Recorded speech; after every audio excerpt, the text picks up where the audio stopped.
Bueno, buenas noches a todos.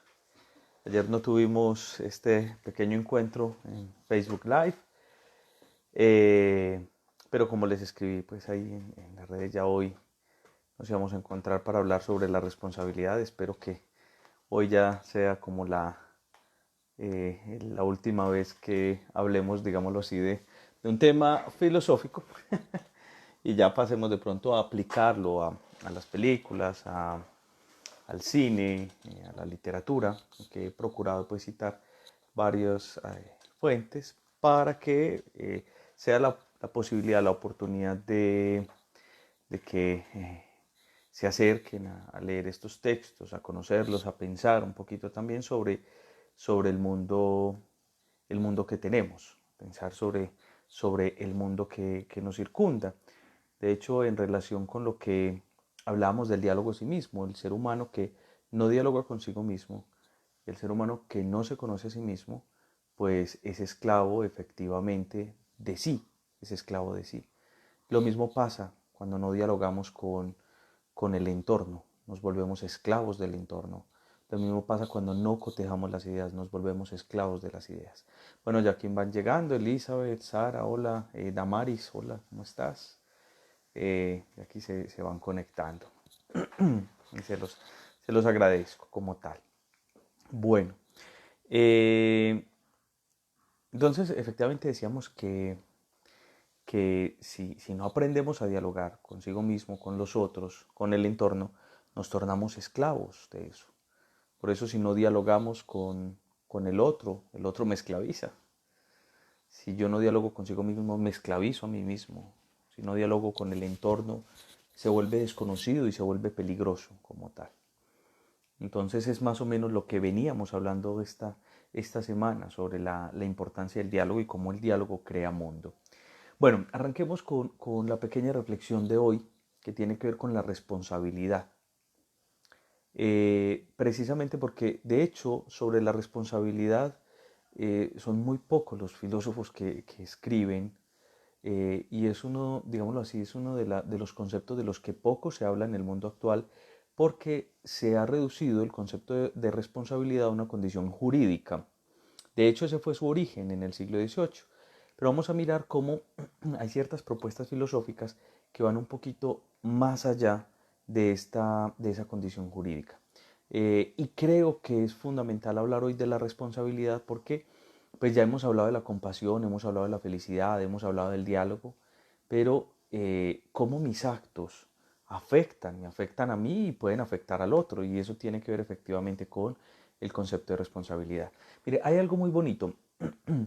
El filósofo judío Martin Buber, que ya varias veces se los he citado, sostiene que el ser humano cuando está en intemperie, cuando no se siente protegido, es donde vuelca la mirada a sí mismo.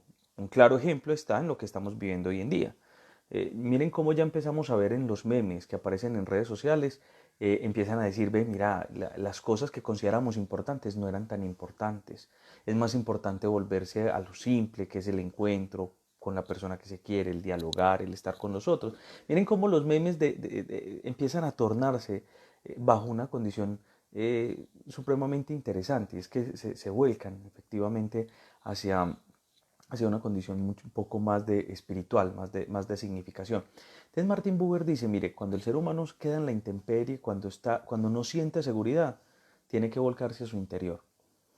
En el siglo XVI se creía que la Tierra giraba en torno al Sol y creían que el centro que el Sol giraba en torno a la Tierra y que la Tierra era el centro del universo y que el centro del universo era el ser humano. Eso era lo que creían en el siglo XVI. La- el Sol gira en torno a la Tierra es el centro del universo y el centro de la Tierra es el ser humano. Conclusión, el centro del universo es el ser humano. Entonces nos dice Martín por una cosa muy bonita. Cuando Copérnico, ya en el año de 1516, que publica un texto que se llama el de Orbis Revolutionibus Celestes, sobre la revolución de los orbes celestes, que pone a girar ya la Tierra, quitó a la Tierra del centro, y si quitó la Tierra del centro, quitó efectivamente también al ser humano del centro del universo. Entonces dice Martin Buber, pregunta el millón, ¿dónde quedó el ser humano? si ya el ser humano no es el centro del universo? Entonces dice él que ese fue uno de los hechos sociales que volcó a que empezara el ser humano a preguntarse mucho más por sí mismo. Hoy, en medio de la inseguridad que nos da, la inseguridad económica, la inseguridad de salud, la inseguridad laboral, es fundamental, y miren que es una condición social, que empezamos a preguntarnos por nosotros mismos. Pero aquí viene lo interesante. Resulta y sucede que el siglo XVIII va a llevar a un extremo esa condición de la pregunta por sí mismo y va a plantear algo que se conoce como el individualismo, ¿cierto? O sea, ya no nos pensamos como personas, ya no nos pensamos como seres humanos, nos pensamos como sujetos y posteriormente nos pensamos como individuos, un sujeto racional, pero como un individuo que es autónomo, un individuo que es racional y un individuo que es libre. Esto es bien interesante, ¿listo? Porque efectivamente esa condición de individuo autónomo, racional y libre son las mismas categorías que se han llevado a los pensamientos económicos y a los pensamientos políticos. De hecho, que son los que vemos hoy en día. ¿Qué es el neoliberalismo que vemos en el capitalismo? Sálvese quien pueda y hágase usted mismo. Hoy vemos que el sálvese quien pueda del neoliberalismo es la farsa más grande que, que nos pueden decir. La farsa más grande. Y lo vemos en todas las personas que en este momento no tienen que comer. Así de sencillo. O sea, que nosotros no nos podemos hacer a nosotros mismos. Necesitamos a los otros para hacernos. Entonces, ojo, porque es que las tesis neoliberales son muy peligrosas en ese aspecto. Entonces, ¿qué es lo que pasa? Resulta y sucede que en el siglo XVIII el ser humano se va a tener que volcar a sí mismo y al volcarse a sí mismo va a tener que manifestarse efectivamente en la acción. Dice la filósofa judía Hannah Arendt, dice una cosa muy bonita, dice, ¿cuál es la diferencia entre el pensamiento y la acción? Es que el pensamiento lo hago yo solo, la acción siempre implica un contacto con los otros. Conclusión, el ser humano se manifiesta en la acción. De hecho, muchachos, ¿quién soy yo? Yo me manifiesto en lo que yo hago. Mira, yo puedo decir aquí cosas bonitas. Y mañana sale la noticia, profesor de filosofía de la Universidad Pontificia Bolivariana estaba atracando a una señora de la tercera edad. Pues, bueno, se cayó todo lo que yo estaba diciendo acá. Claro, porque una cosa es lo que decimos, pero efectivamente el ser humano, dice Arendt, la manifestación de él es en la acción porque implica los otros. Entonces en el siglo XVIII, nos dice el filósofo italiano Roberto Espósito, dice, se tiene que crear, cuando el ser humano queda en esa intemperie, solito, se piensa como individuo, tiene que crear un concepto para poderse vincular a los otros. Y ese concepto que se crea es el concepto de responsabilidad.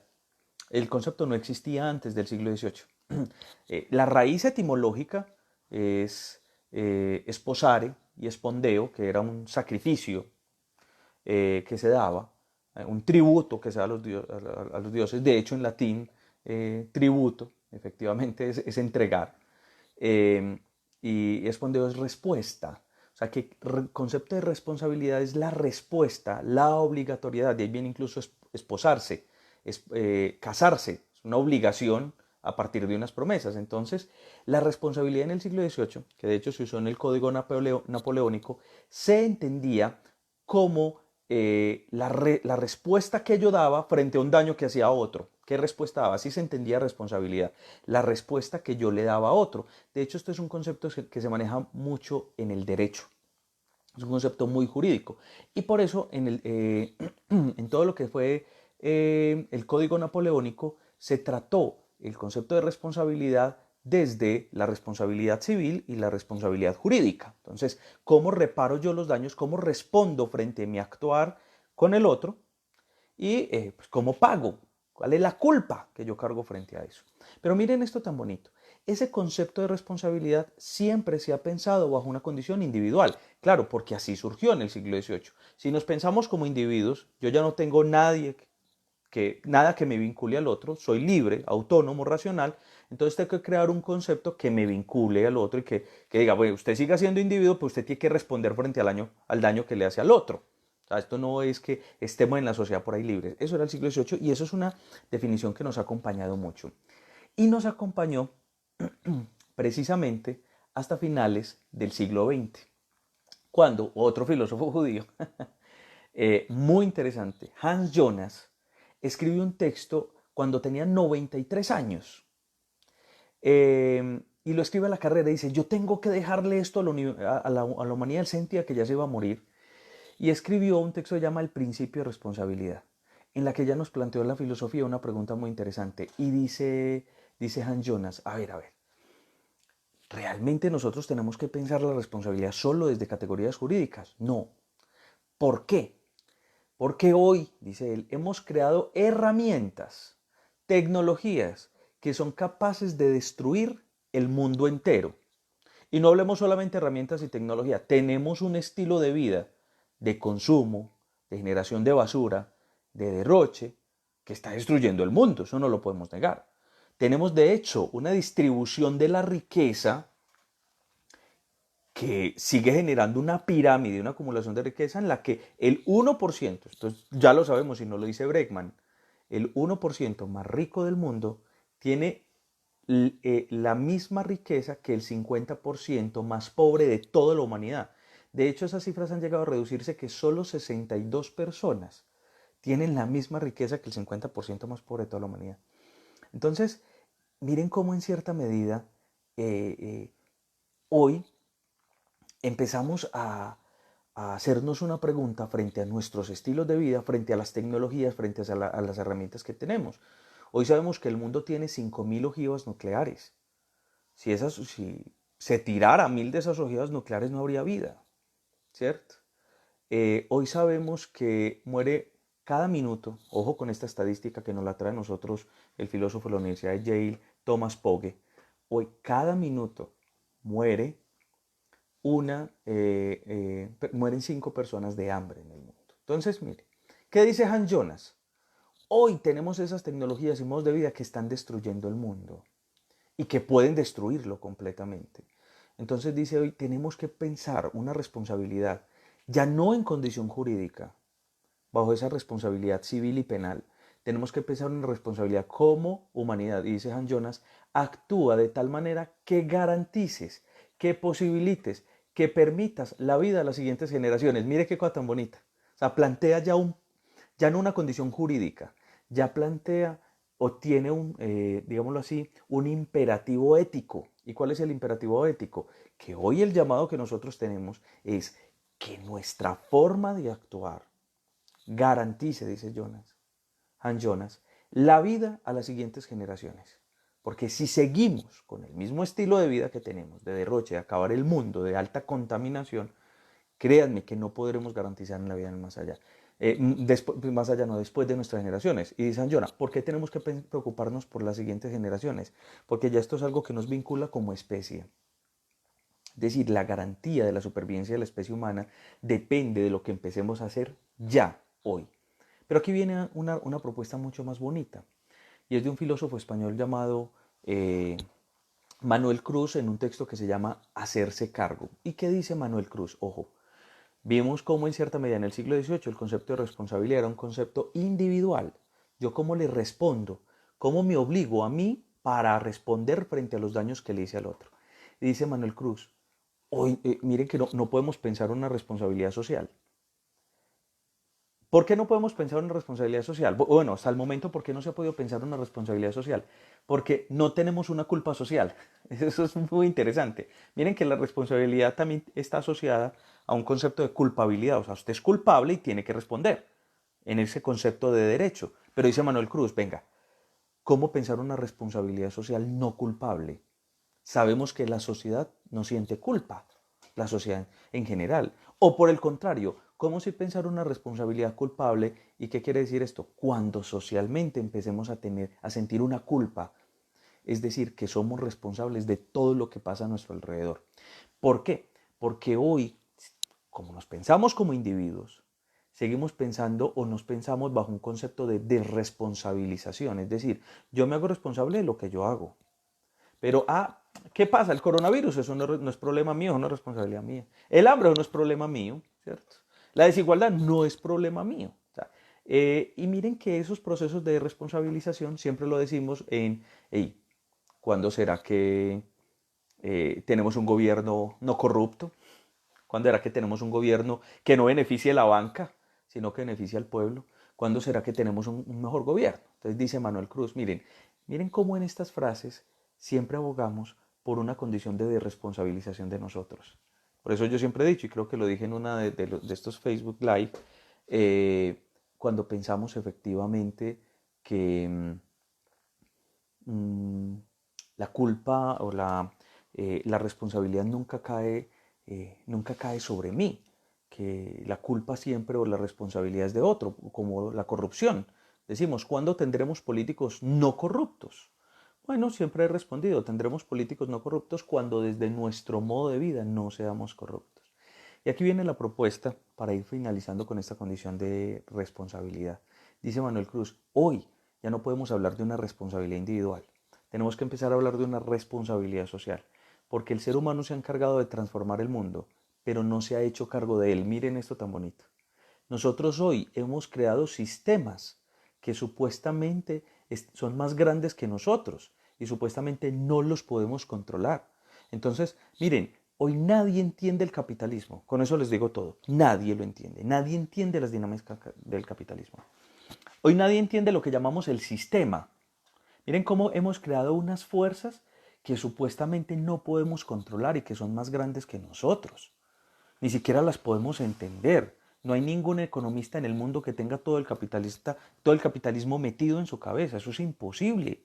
No lo hay. Nadie lo puede entender. Pero yo siempre he creído que el día en que nosotros nos demos cuenta, ese día sabremos que estos sistemas no son condiciones ajenas a nosotros, que estos sistemas no tienen vida propia, que estos sistemas dependen única y exclusivamente de nosotros. Me gustó mucho, si bien con muchos desaciertos y un poco contrariado en lo que plantea, en lo que decía Byung-Chul Han, el filósofo norcoreano que ahorita sacó algo sobre el coronavirus. Decía al final, no pensemos que después del virus, de este virus, eh, todo va a cambiar. No le echemos la culpa al virus, responsabilicémonos nosotros. Esto cambia cuando nosotros nos hagamos cargo efectivamente como sociedad de los cambios que queremos, pero como sociedad tenemos que empezar efectivamente por nosotros, desde nuestra condición particular. Por eso, ¿qué es la responsabilidad? La responsabilidad es hacerse cargo de mis pensamientos, es hacerme cargo de mis actos que tengo con otros, pero tenemos que empezar a hacernos cargo como sociedad y tenemos que dejar de echarle la culpa a otros y tenemos que dejar de colocar un montón de cargas. Una de las frases que a mí me duele profundamente es cuando dicen que el pobre es pobre por su propia incapacidad, que el pobre es pobre por su pereza y porque no quiere. A mí me ha costado tanto eso y me duele cuando se entiende la realidad, cuando se ve la realidad cara a cara, se da cuenta que hay una realidad mucho más profunda y mucho más dolorosa. Dicen, mire, es que pusieron un instituto para que aprendan inglés, es que los pobres no quieren estudiar, con hambre nadie aprende. Grábense eso.